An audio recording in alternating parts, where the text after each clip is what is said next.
Hello, YouTubers! This is National Master Luke Calhoun, and I'm a nationally board certified teacher if you're just joining me, and a USCF chess master.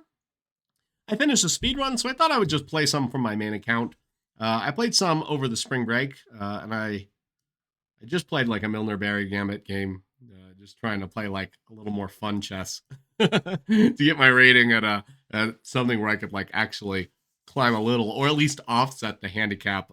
No throwing games, but I did play my inner tiger, which is not a very, it's a very tame tiger when I play the aggressive stuff. So I'm gonna play Knight BD7. Maybe I'll have a video where I play the aggressive stuff.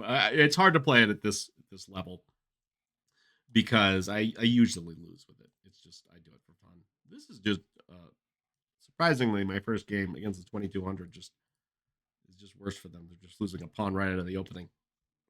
They can't play f4 guarding it, or I'll fork the king and the rook. So they're just down a pawn, and I guess they had bishop f4, and maybe they had compensation, but okay, now they lose a bishop. Okay, this person is clearly tired. So okay, it doesn't count. You didn't see it. You didn't see it. Avert your eyes, guys. We're gonna play a good game from this point on, and it's searching for a 3-2. Yeah, so like, oh wait, I can't even explain it. Okay, so I'm gonna play my main openings. I'm gonna play like Catalans, maybe Londons, such like that. So I don't know if I should start with a London or a Catalan. Let's start with a Catalan. So I really like positional chess. Play knight f3. Maybe I'll play like a ready. Play the quiet stuff. This will offset like the fact that I'm talking while playing. Normally I'd lose rating points if I talked while playing, but I normally don't play like my like tournament openings all that much. In these speeches games, so like, so that gives me an advantage. So I don't know where it falls. Probably I'll win like 50-50 or something. Anyway, let's play Queen C2. Generally in the Catalan, this is not an old Indian, I know, but I gotta start playing hard with white. I exchange the pawns whenever they play b6 because of the pressure here. If they ever play c5, then they get hanging pawns, and I can just attack them. So just develop my pieces to normal squares, and then just count on c-file pressure. And then whenever they take, I can take. I don't have to take right away, but in fact, maybe I should not have. I don't know why I did. Yeah, because they have an isolated pawn, but I would have had that. I want to play e3 to block it up, but the problem is my bishop should not be on this side of the pawn. So like maybe like I'll just harass this so that I can't play d4 right away, and then play bishop g5. And there's like, I want to take this because it is a defender of the isolated pawn. So we're going to just take that, and maybe they will trade queens with me. Is that wishful thinking? Wishful thinking. Trade queens. I don't think they will, but like at least they'll lose a tempo. And I worried that this knight is a little trapped by playing this move. That was my hesitation, but I can't really claim that I lost a tempo when their queen is where it is. Okay, let's continue to actively develop our minor pieces. And on b5, I was going to play knight c5, but I'm running out of that ability, so I'm going to have to eventually accept my fate and play like queen to d4 or something. It can be attacked by the bishop is the only downside to this queen move. The upsides is that it's just out of the way and restricting their pieces. Let's go. Let's play a little quieter. Let's play queen here.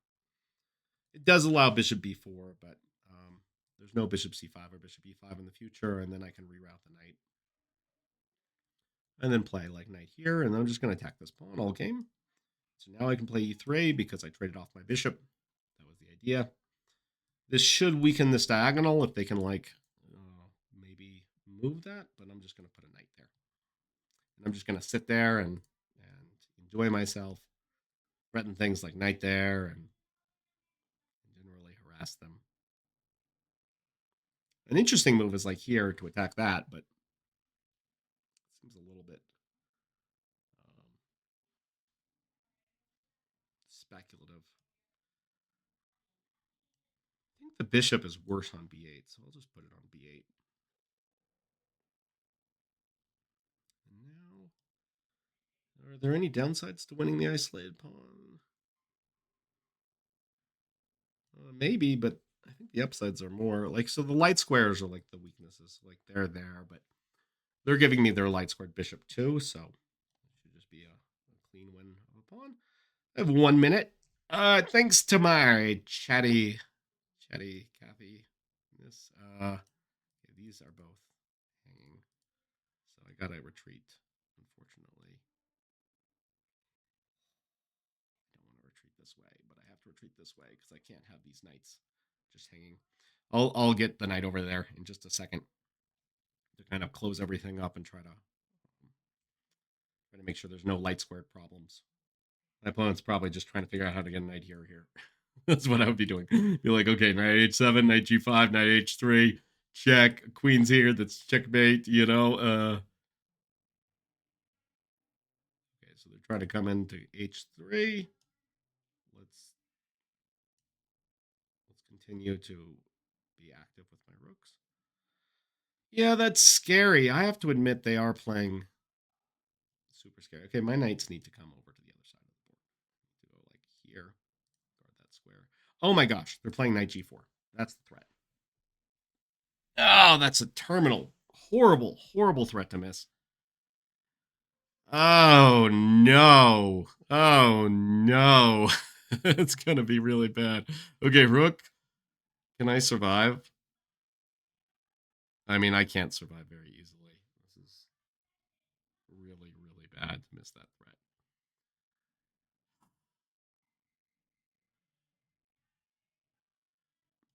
Okay. This is losing, but at least there's a chance they might not find it.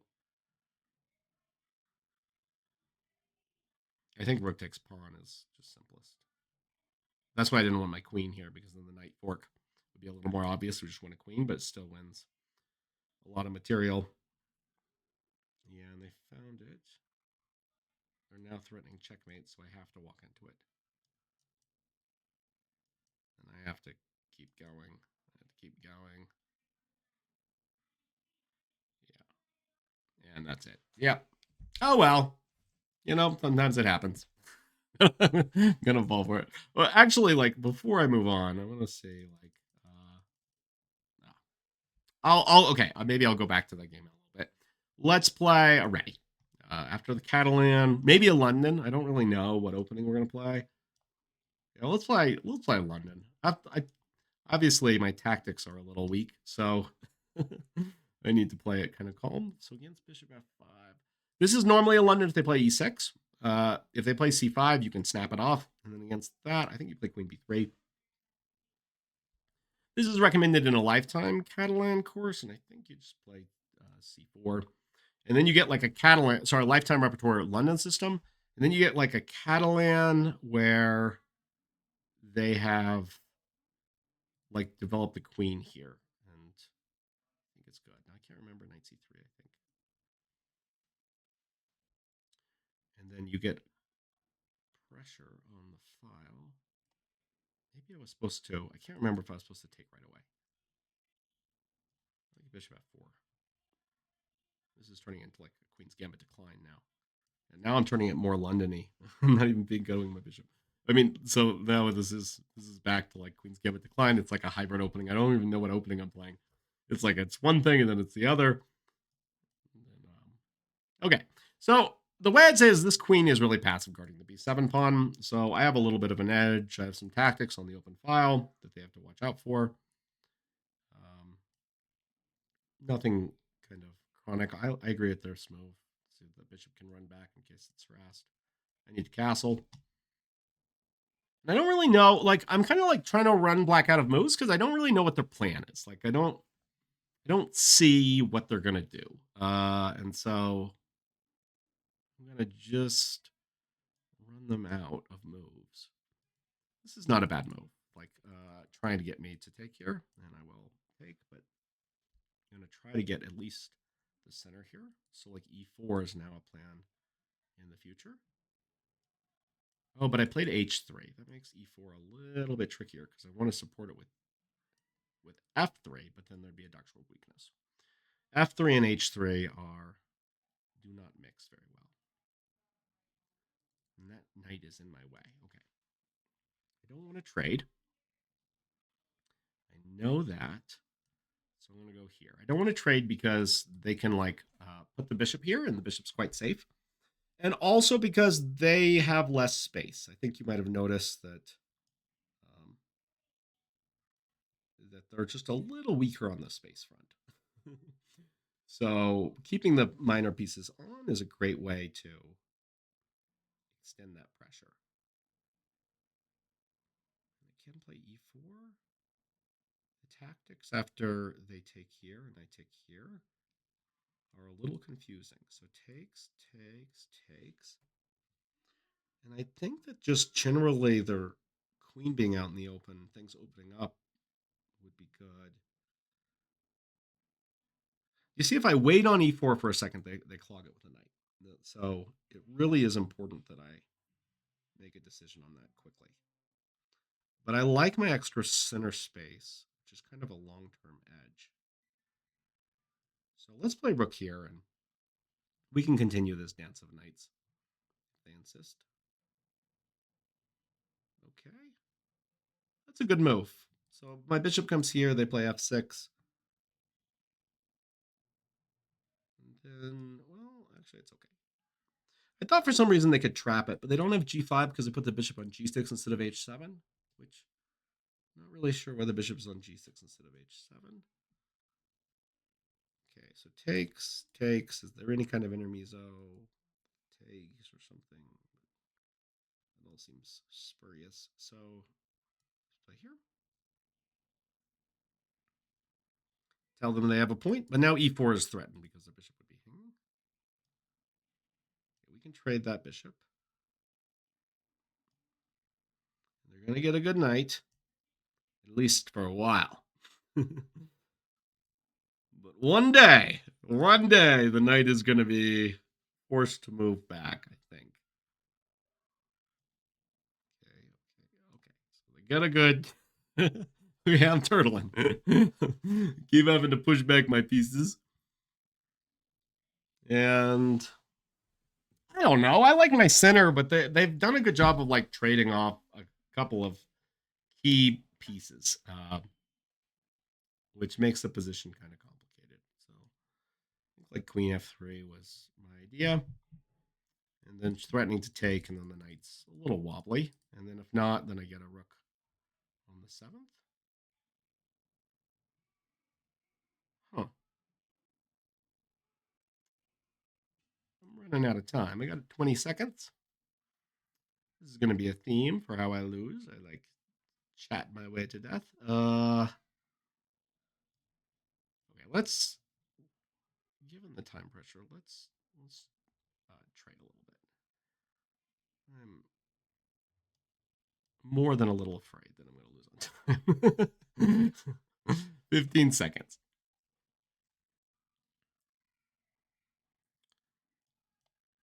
Let's try to get the rook there. Just this knight is so wobbly.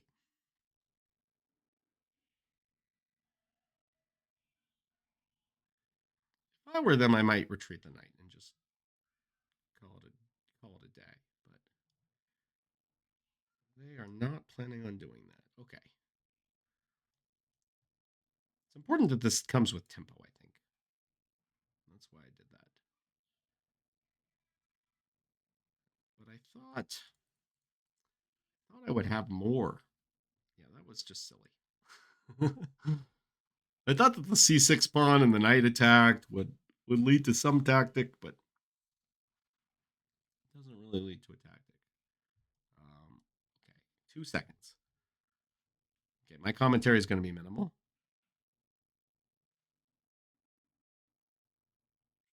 Back rank checks.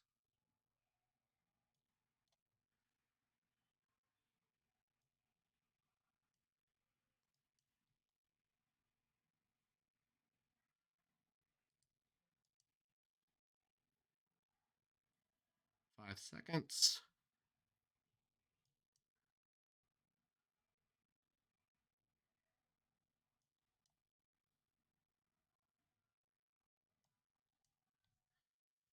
Oh, they missed the queen. They missed the queen.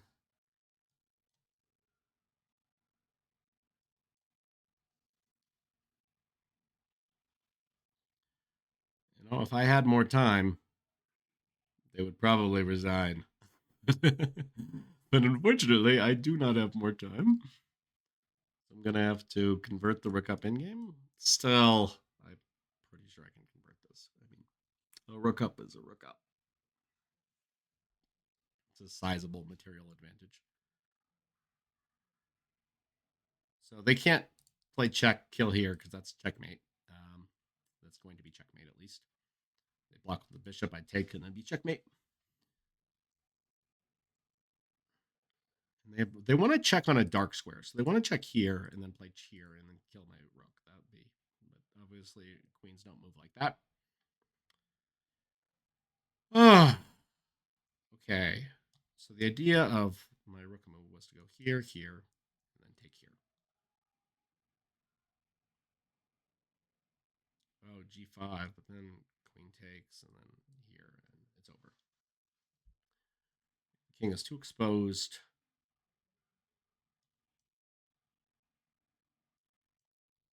Okay.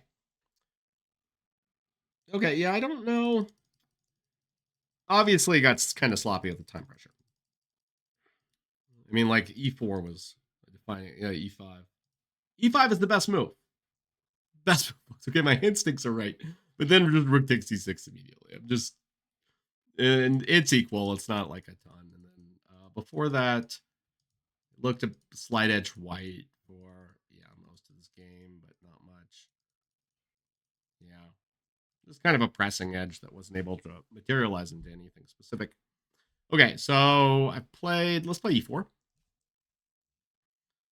And then against this, let's play the Smith-Morra Gambit. Playing Grandmaster 2256. Just kind of going to vary my white openings. And e6. Okay, against e6, you can play g3. Oh my gosh, I don't remember all the theory on e6. I'm not usually an e4 player, so this is going to be the hardest one to play, and I think takes d4.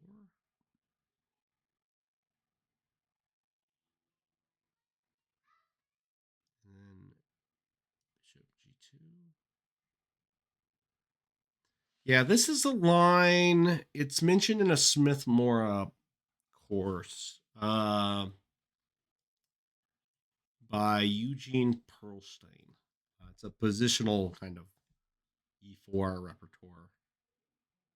And he has some pretty creative ideas. If I was a better student of his course, I could possibly do it justice. As it is, I'm not so sure. Like you just retreat. I'm going to restrict the queen. Play against the isolate pawn. Get in like moves like this. Okay, so then that knight b5, knight b5, queen a5. I always check that, and it's winning in this case, so I can't do that.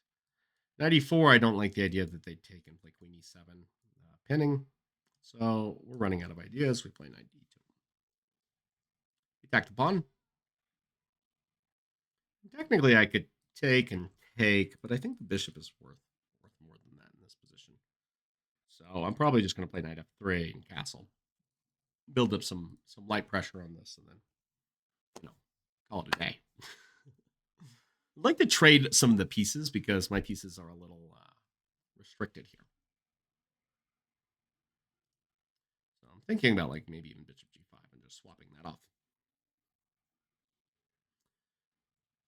The only issue is this is on a dark square. So like usually when you trade a bishop for a knight, you're weak. Okay, well it's not kind of irrelevant. When you trade a bishop on a knight, you're weaker on the squares, attacking squares where you just came from. So if the bishop, with the bishop, wait, I'm getting distracted because I think my opponent is blundering material. I'll finish that thought in a second. I think they missed this move. but maybe not. Because they have queen here attacking this and this. But then I have queen here, and if they take my rook, it's mate. So usually when you trade a bishop for a knight, like let's say I trade this bishop for this knight, then I'm going to be perennially weak on the dark squares and perennially better on the light squares. The dark squares is easy to see because you're trading off the dark square bishop, but how you're going to be empowered on the light square is harder to see for most players. It's because a knight is a bicolored piece. So by trading a dark square for a bicolored piece, you'll be able to attack the light squares just a little bit more than they will. And therefore, that kind of guarantees you a little bit of an advantage. Okay. So let's play F3. There's no threat. My knight's guarding that. If I can just unwind, I think the game is over. I think this achieves it because queen takes c6 is a threat. The queen must stay on the c6 pawn and the e7 square, so they're going to have to trade queens. And if they don't, this now forks everything. And it's probably, checkmate is coming, so that wins. Okay, so I'll play maybe one or two more, and then we'll call it a day. I don't know if my opponent had an advantage there, so like bishop g2 apparently was wrong. The move is knight g2 or bishop e3. So yeah, this is like shows me how well I should play e4. And then black had a slight advantage. Bishop d2 was a mistake. They wanted me to play c3 and just give back the pawn. I was stubborn with the isolated pawn, but then they should just trade the bishops, and the pawn is far enough advanced that they have a slight edge in that position according to the engine. So yeah, I'll try to stick with what I know. Can't help it. This is how I like lose a bunch of rating points, and like it's like I can't help it. I love the move e4. It's just such a fun move, and I'm just much better at d4. But I played d4 all my life, and so it's always tempting, the novelty factor. Okay, so this is the in-game exchange line. It's not super good for white. It's not like I just will win no matter what, but black stands better, and that's because the knight is kind of weak on c3. White's fine if they play f4, but they have to know to play f4. It's like the key, and they don't know to play f4. You get a very pleasant game. So they were attacking this f6 pawn, and I'm going to just guard it. I would love to kick it, but when the bishop's on d6, you have to be a little careful about the thing. So therefore, this is going to come here first to attack that pawn, and then I'm going to play c6.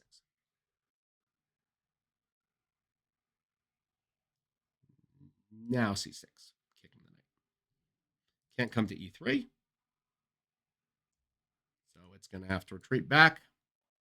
Humiliating. I'm going to play b5. Continue to harass it. There are bishop e3 check ideas, but since a2 could fall at any moment, I don't want to kick the king there. And sometimes they try to double on the d file, and they run into problems. So I'm going to just continue to kind of queenside attack. This is like my normal Philidor strategy. And you can tell it works at all levels of play. The knight will often come to b6. They can occupy this outpost. It doesn't do a ton of good. I don't really see it as a huge perk. But anyway, I'm going to continue to expand on the queen side. This rook will eventually make its way over to the queen side too. And I'm not playing b4 right away because I don't want to play knight a4 and try to get everything stuck. You might think I could play b4 and then take this pawn, but after b3, the bishop is trapped. So I have to be very careful. Now, when the pawn gets there, then I am threatening that because they can't play b3 because I could just take. So they wisely move their king to b1. I'm playing this move so that when I play this, the knight can't move there, and therefore they're trying to run frolic somewhere else, which is fine by me. Okay, so now I have to figure out the best way to go in. I think for now, let's move the rook in.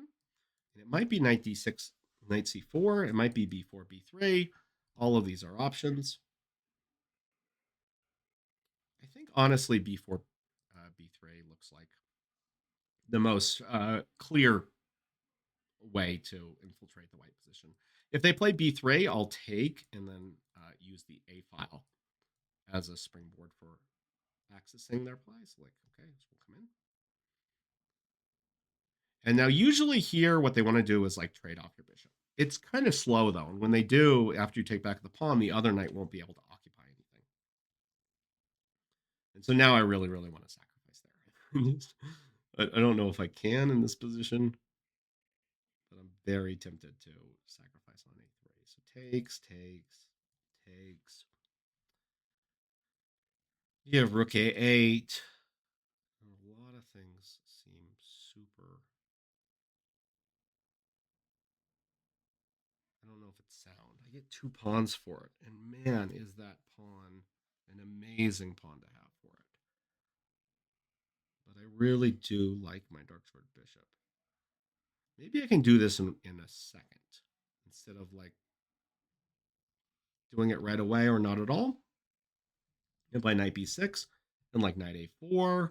And then maybe I can sack the knight instead of the bishop as a way of getting further compensation. Like here, if I do that, then I'd be winning the exchange.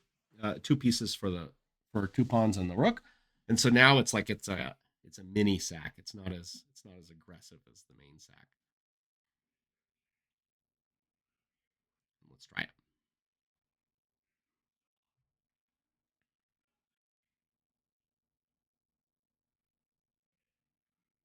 Actually, this bishop is.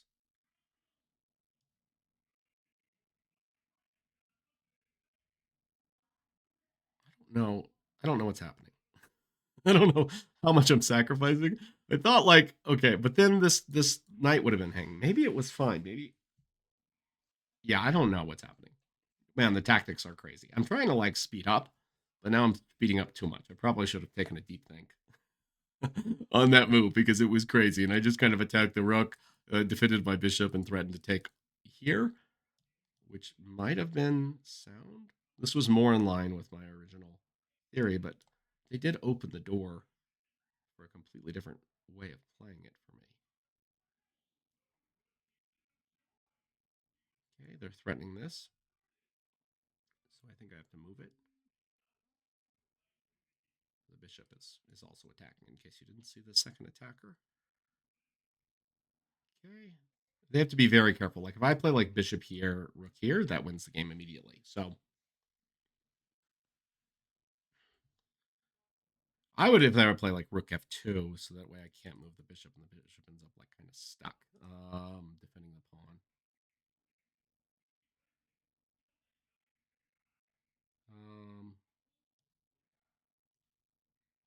Okay, but here. Now I'm threatening rook takes bishop. Okay, they didn't see the threat. Or they have something that I didn't see. So if they take, I queen. If they don't take, I play check. I saw that check, but then I thought, just here. Maybe I missed something, but they're just knight is threatened too, on top of everything else that's going wrong in their position.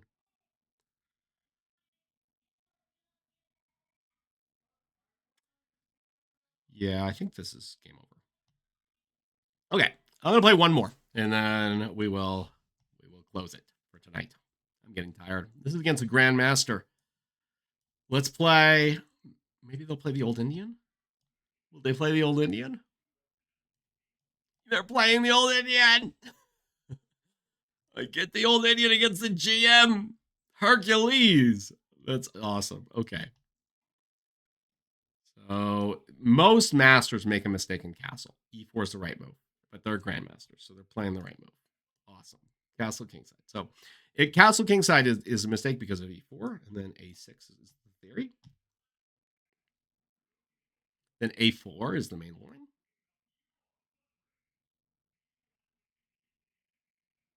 A4 is the main line. Maybe they're thinking about which main line, or maybe, the Old Indian is not super common. So I don't know if they're totally in their prep.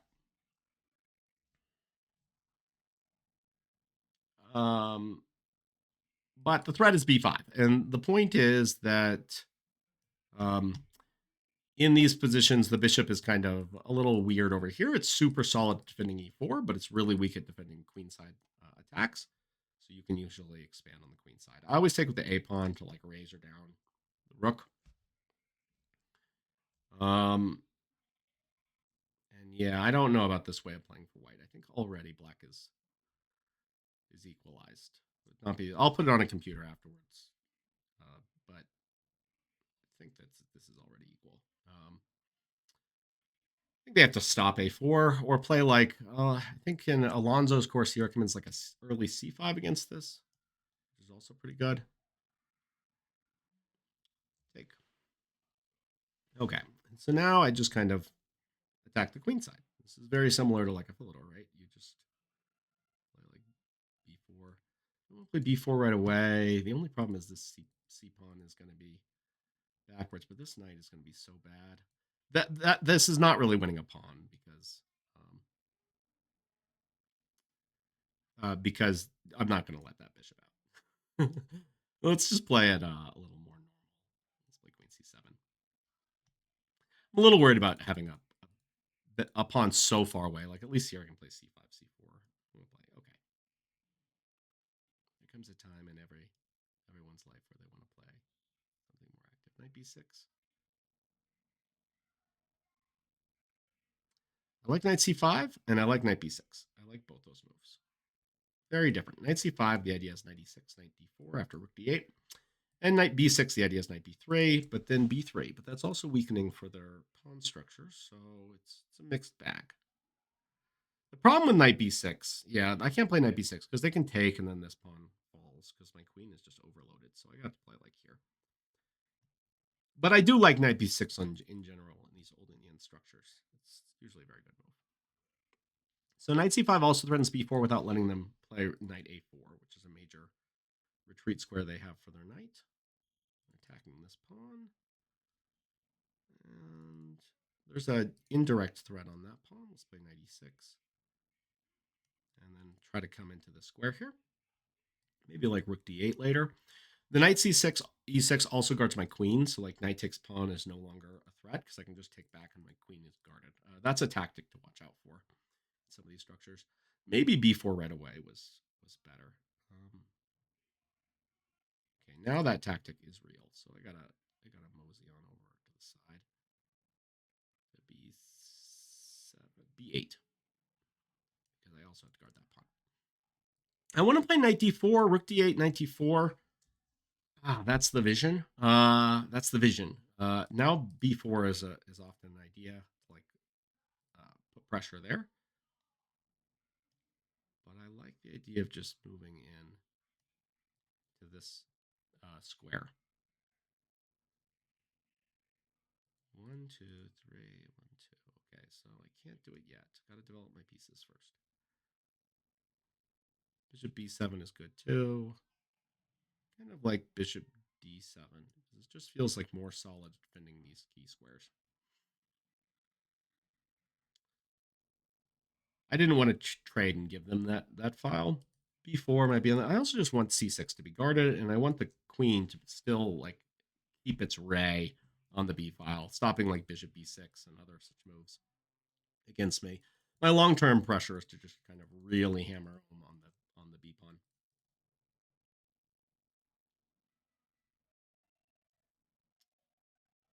Okay, so they're doubling. But I can just retreat. This rook is very defended, so I think. Okay, the problem is b4 is this pawn falls. So I have to like, let's go here. And see what they do. I would love to trade these bishops. This is their good bishop in the Old Indian. So we always want to trade that bishop. Okay, trade off a little. And then I think I can trade off this bishop. Really want that bishop because that's guarding this square. And also now I have like these squares that I can move into. Why are they going there? I play g6. It weakens my dark squares, but I don't have to have a knight live on f5. I'll call that a deal. Play knight here next. Okay, attacking that knight. Already those dark squares are kind of annoying, I admit. A touch, I do confess. Move the knight back, guard the pawn, block off any like rook ideas, and try to again reroute the knight to d4. I swear I'm gonna do it one day, guys. I'm gonna do it. I don't like my pieces are kind of over here when they're like mulling an attack, like knight f5, and it is a little stressful. I admit there's a little stress. Queen here, blocking it, knight d6. The idea, I really need to like start this process. Are there any immediate threats? Like queen h6 is not a threat because pawn takes knight. Knight e7, I don't know what accomplishes. Okay. Immediate threat is to win on time. So I have to not lose on time. So my goal is to go here. Oh, knight e6 is just a better way to do it. What? Attacking the queen. So that would have tempoed off the queen. Better way to do it. And now I'm just dropping the c6 pawn. It's silly mistake. Okay. Attack the knight. And then it's really annoying to lose the c6 pawn in the old Indian because they get knights into here. But at least my knight is good too. We're both in time pressure. I have 11 seconds. They have 16. I should probably comment less.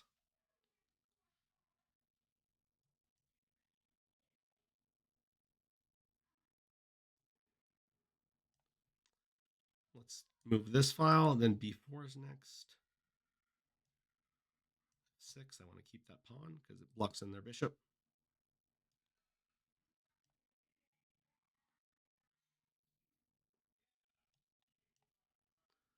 Gotta come in and get counterplay.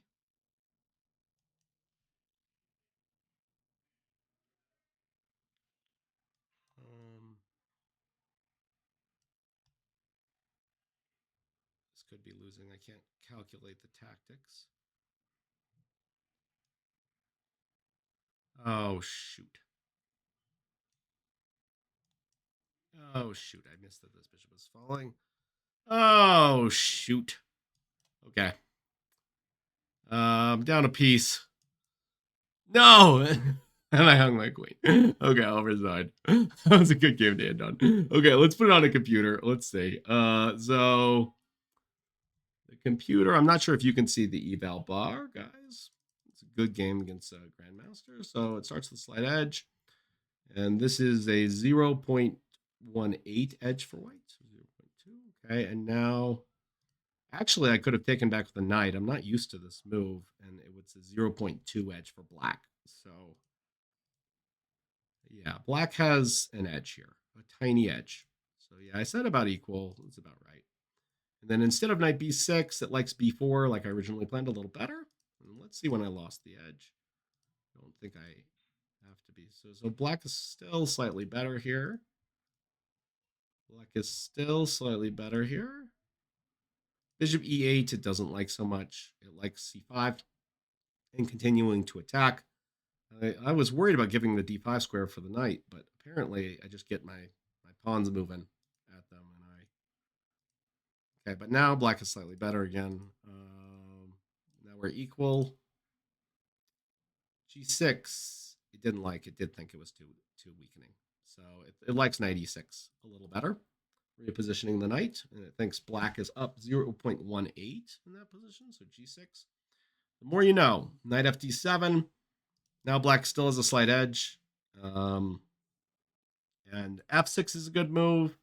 And knight e6 is a good move. But allowing them to fork me and kill this is a bad move.